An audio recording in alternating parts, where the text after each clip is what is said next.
Hola a todos. Bienvenidos.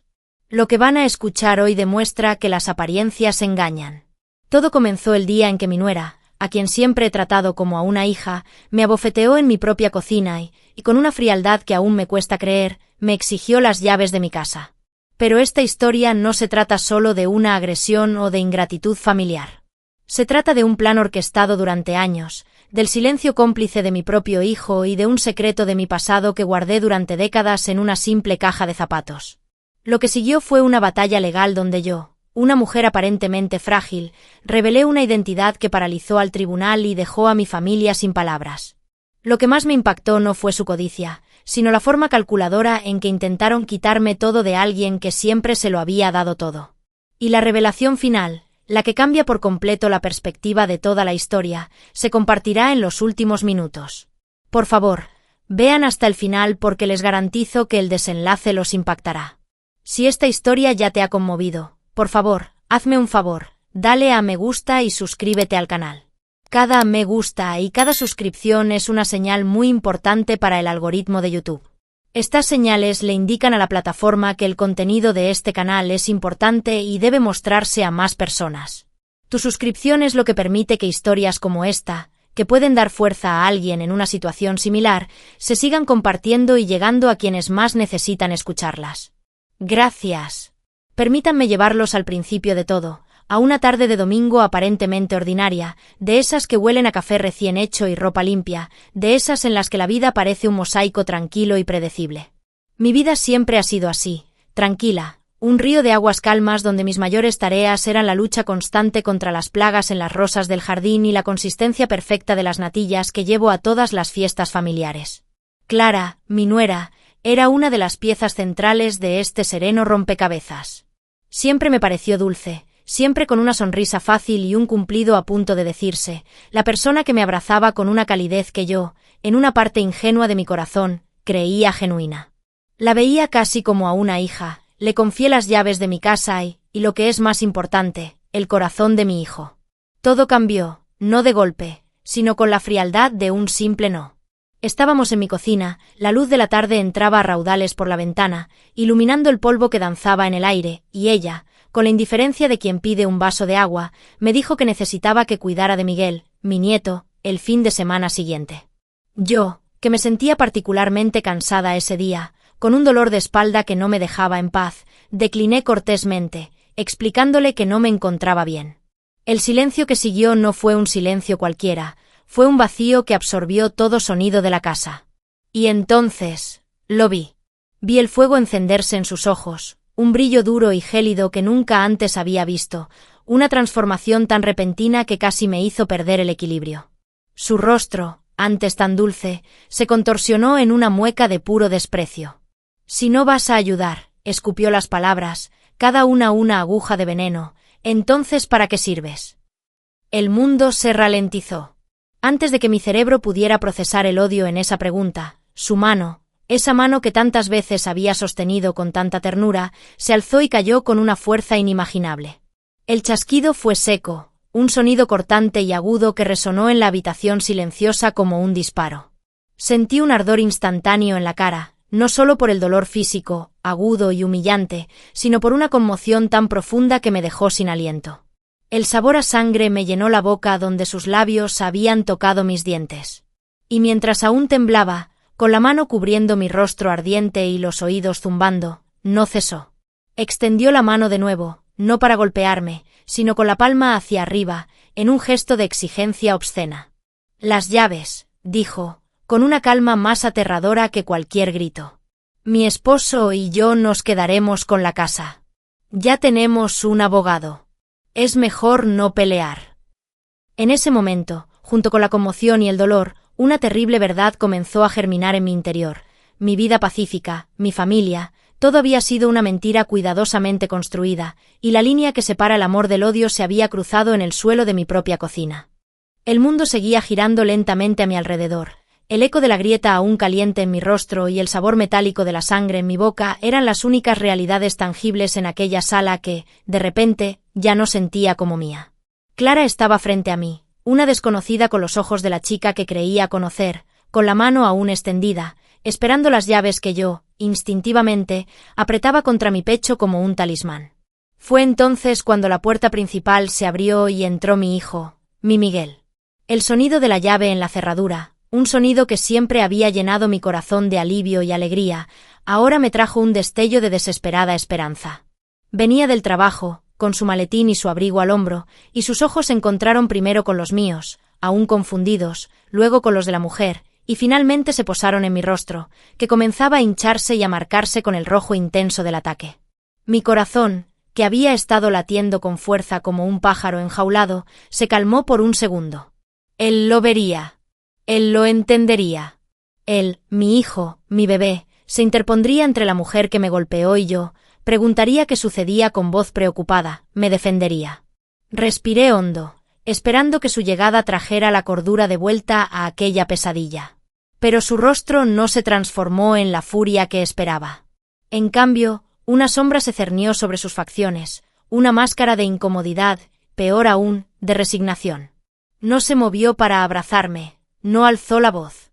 Simplemente bajó la mirada, fijándola en el suelo como si el dibujo de la alfombra fuera lo más fascinante del mundo, y cuando habló, su voz fue baja, monótona, sin rastro alguno del amor que yo consideraba incondicional.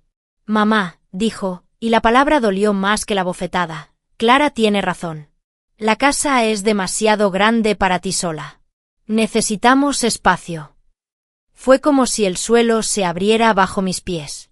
En ese instante, en un destello de dolor tan intenso que casi me cegó, lo comprendí todo. Aquello no había sido un arrebato de ira de Clara. No había sido una simple disputa familiar. Había sido un plan. Un plan frío, calculador y paciente. Habían tejido una red a mi alrededor durante meses, quizá años, con la paciencia de una araña. Los hilos de seda eran los besos de mi nieto, las cenas de los domingos, los regalos de Navidad, las dulces palabras que me hacían bajar la guardia y creer que era amada. Y los hilos de acero, fuertes y afilados, eran la pura ambición que ahora veía en sus ojos, la codicia cruda y descarnada por lo que era mío. No eran mi familia, eran una sociedad, y yo era el obstáculo que debían eliminar, un viejo mueble que ocupaba el espacio que codiciaban. Mi propio hogar, mi propia sangre, se habían vuelto contra mí en una conspiración perfecta y silenciosa, y el sabor de la traición era infinitamente más amargo que el sabor de la sangre en mi boca. Finalmente se marcharon, dejando tras de sí un silencio más denso y ensordecedor que cualquier discusión. La puerta se cerró y allí me quedé, en el centro de la habitación que había sido escenario de mi humillación, sola con el zumbido en los oídos y la marca ardiente en el rostro. El shock comenzó a ceder ante un dolor distinto, una agonía profunda y silenciosa que no emanaba de mi cara, sino de un lugar en mi interior que se había hecho añicos. La casa, otrora refugio de recuerdos felices, de repente se sentía hostil y extraña, cada objeto, testigo silencioso de la traición. El día se oscureció y no encendí las luces, dejando que las sombras se fundieran entre sí, desdibujando los contornos de los muebles y las fotografías. Fue entonces cuando mis ojos, ya acostumbrados a la penumbra, se fijaron en la pared.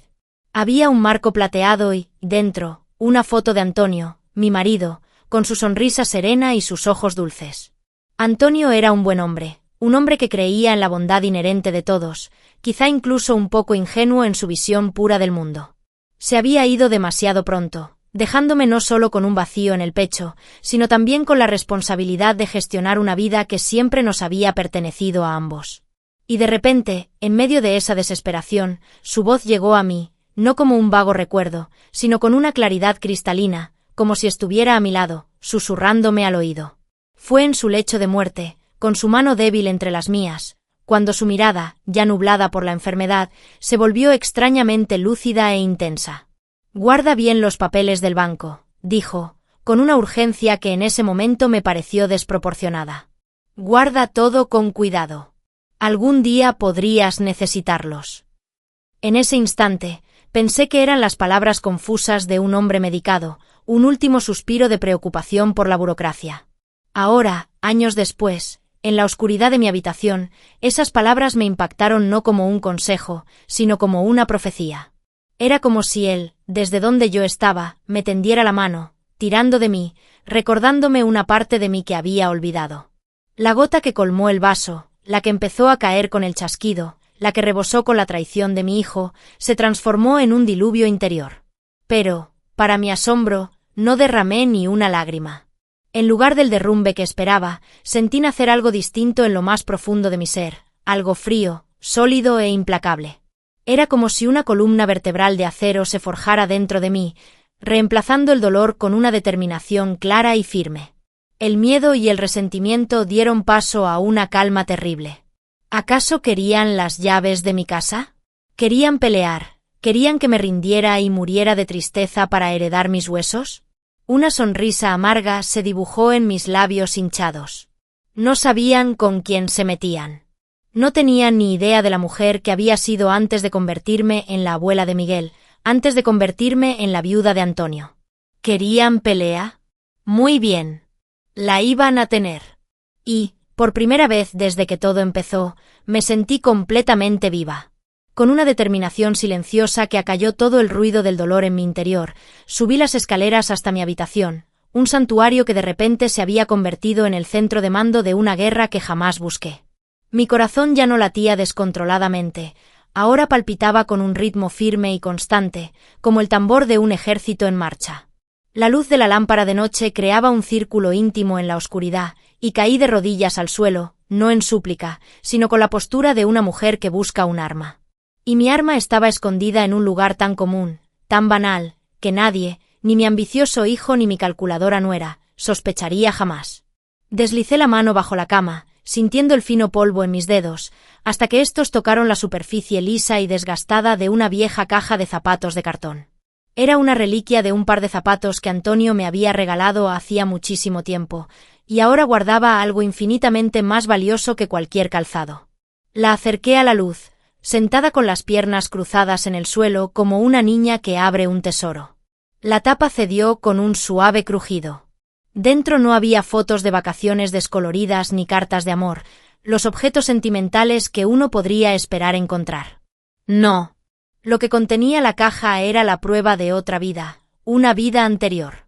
Había documentos, montones de ellos, meticulosamente organizados. Expedientes encuadernados, certificados con sellos oficiales, informes financieros con cifras que contaban historias de complejas transacciones comerciales. Al pasar los dedos sobre la textura del papel, una parte dormida de mí despertó.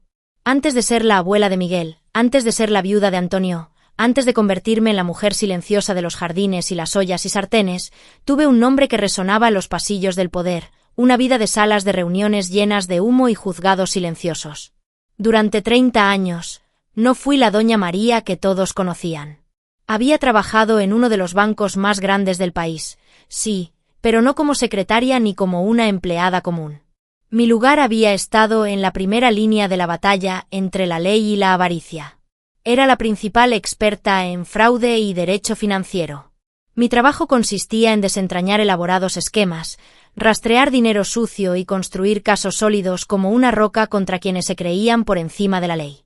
Conocía el Código de Comercio, las leyes bancarias y las regulaciones financieras mejor que la palma de mi mano. Cada línea, cada párrafo, cada matiz legal había sido mi herramienta de trabajo, mi espada y mi escudo. Y todo eso, todo ese conocimiento, todo ese poder, estaba allí, contenido en esa humilde caja de zapatos, esperando su momento. Ellos, en su visión miope, solo veían a una anciana, una madre, una abuela. Pensaban que luchaban por una casa. No sabían que, al involucrarme en esta batalla, estaban despertando a la abogada que llevaba dentro, y que estaba a punto de enfrentarlos no con lágrimas, sino con la ley.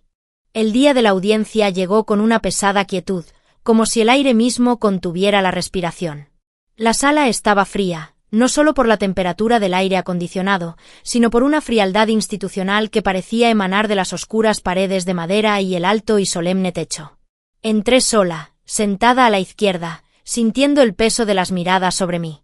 Al otro lado, mi nuera y mi hijo estaban sentados uno al lado del otro, una imagen de unidad que me partía el corazón. Clara lucía una pequeña sonrisa de superioridad, sus ojos brillaban con una confianza que me revolvía el estómago. Miguel, mi Miguel, evitaba mi mirada, con los ojos fijos en una carpeta frente a él. Su abogado, un hombre con un traje caro y gestos amplios, parecía compartir su seguridad. El juez, más joven de lo que esperaba, entró y se sentó, con el rostro convertido en una máscara de aburrimiento profesional, como si estuviera a punto de presidir otra disputa familiar trivial entre cientos iguales. El ritual comenzó.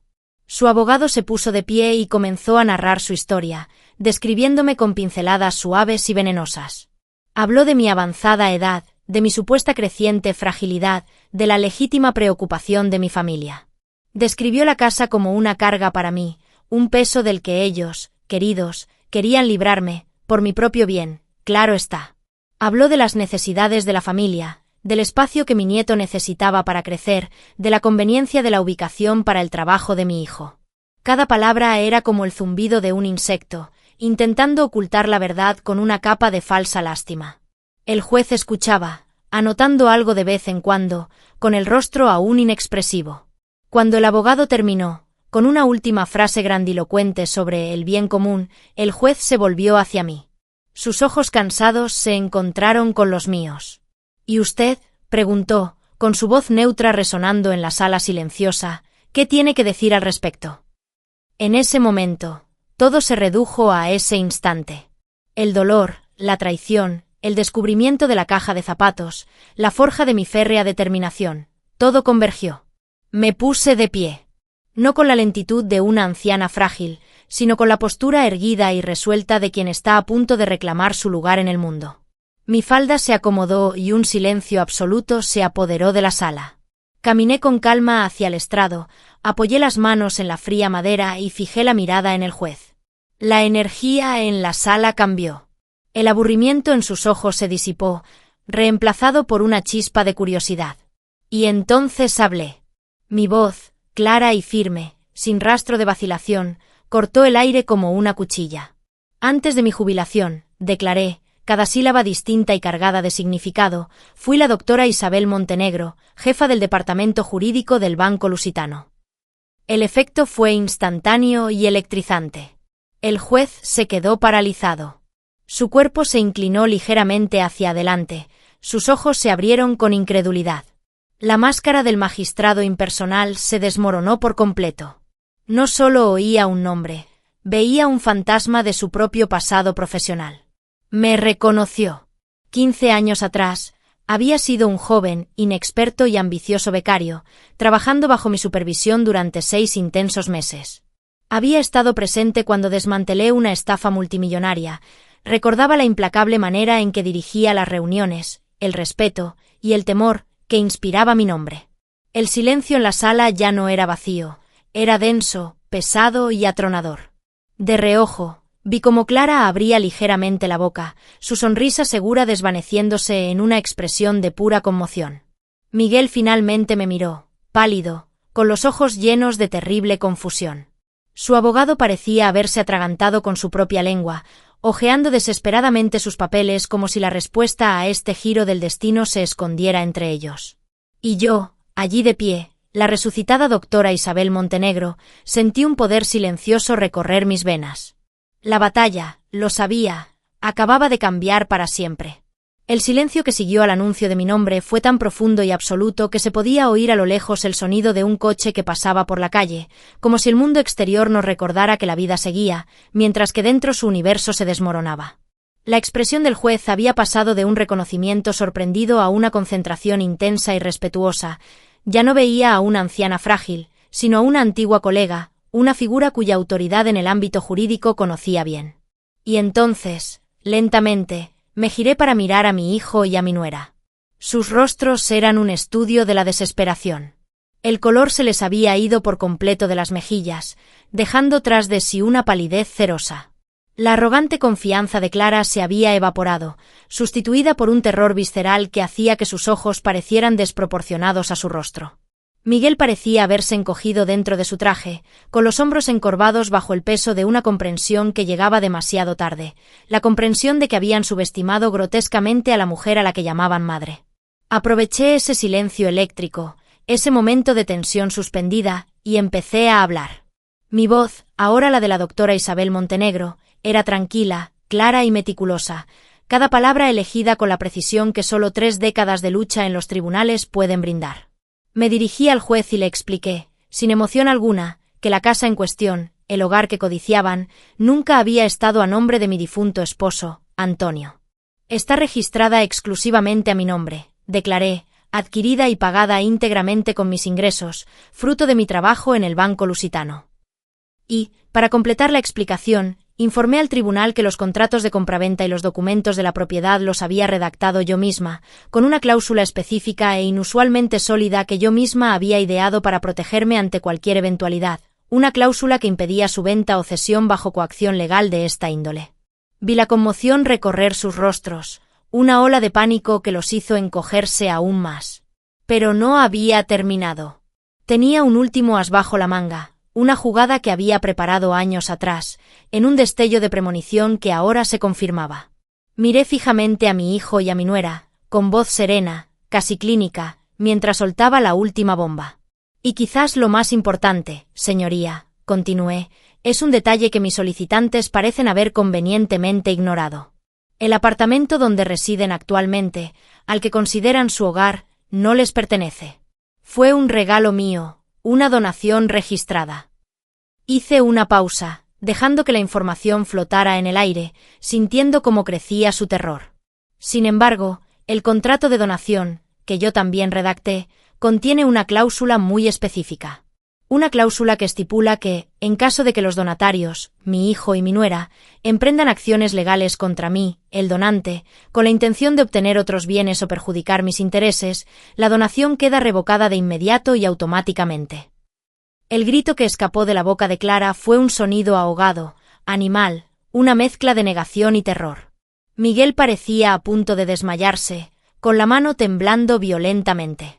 Habían venido a los tribunales para intentar robarme la casa, y en el proceso, con su ciega codicia e ingratitud, acababan de perder la suya.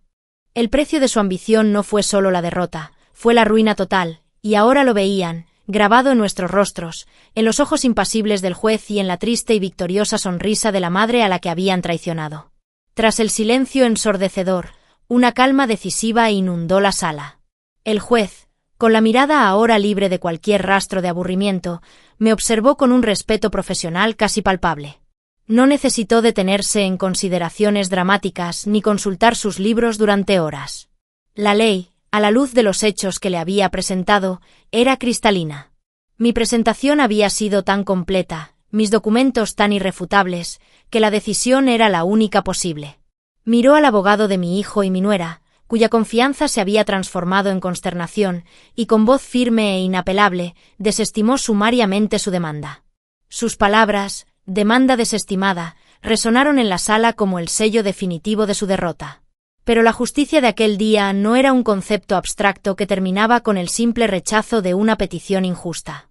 Tenía un peso, una materialidad que todos podíamos sentir. Y en ese preciso instante, en el mismo tribunal que ellos habían elegido como escenario para su ambición, hice que la justicia se sentara a la mesa con nosotros. Me volví hacia el juez, y con la misma serenidad con la que había revelado mi pasado, declaré mi intención. Señoría, dadas las estipulaciones de la cláusula de revocación de la donación, que acaba de activarse por la demanda interpuesta contra mí por los donatarios, solicito la apertura del proceso de recuperación de la propiedad, el apartamento que, hasta la fecha, ha sido la residencia de mis solicitantes. No era venganza, era una consecuencia. Era la ley, pura y simple, funcionando como una máquina perfecta. Su codicia, ese deseo ciego de tomar lo que no les pertenecía, no solo no les había dado mi casa, sino que les había costado la suya. La ironía era tan profunda que casi dolía. Habían entrado en esa sala con la llave de mi casa en sus bolsillos mentales y salían con la llave de la suya, que el tribunal me devolvía. La justicia no era solo una palabra ese día, era una presencia física que llenaba la sala, un poder real que se movía implacablemente, restableciendo el orden que habían intentado quebrantar. Y, al hacerlo, les entregó la factura exacta de su propia avaricia, una factura que ellos mismos habían firmado cuando dieron ese primer paso en falso. Hoy, el sol entra a raudales por mi ventana y pinta el suelo de la cocina con un dorado que no veía desde hace mucho. Mi casa vuelve a respirar, no como un museo de recuerdos tristes, sino como un refugio que yo misma he recuperado. Mi jardín, mi pasión, está más florido y vivo que nunca, Cada capullo es una silenciosa celebración de la paz que por fin he alcanzado. Mi hijo, Miguel, intentó disculparse, es cierto. Vino aquí, con los ojos llenos de un remordimiento que parecía sincero, y sus palabras intentaron remendar los pedazos rotos. Pero, amigos míos, algunas fracturas son demasiado profundas, algunas grietas llegan hasta el alma, y por mucho que lo intentes, el cemento del perdón nunca se seca igual. Aprendí, a través de un dolor que me marcó, que el amor, por muy fuerte que sea, no puede ser incondicional cuando el respeto se rompe con tanta violencia. Mi lección, y una que quiero compartir con ustedes de todo corazón, es esta: nunca, jamás subestimen a una mujer silenciosa. Detrás de una sonrisa serena, de una vida aparentemente sencilla, puede haber una historia de batallas ya ganadas, heridas sanadas y una fortaleza forjada en la adversidad. Y la mayor fortaleza, créanme, no reside en gritar más fuerte, ni en la agresión o la imposición a través del miedo. La mayor fortaleza, la que realmente triunfa, es saber exactamente cuándo y cómo hablar, es conocer tu propio valor y tener las herramientas para defenderlo. Vuestra dignidad, mis amores, es vuestro verdadero hogar. Es el espacio sagrado donde reside vuestra esencia. Y por favor, recordad esto: jamás, bajo ninguna circunstancia, entreguéis las llaves de esa casa a nadie. Y así termina este capítulo de mi vida, una historia que comenzó con un golpe y terminó con la reconquista de mi propia alma. Espero que este viaje de traición, descubrimiento y superación os haya conmovido.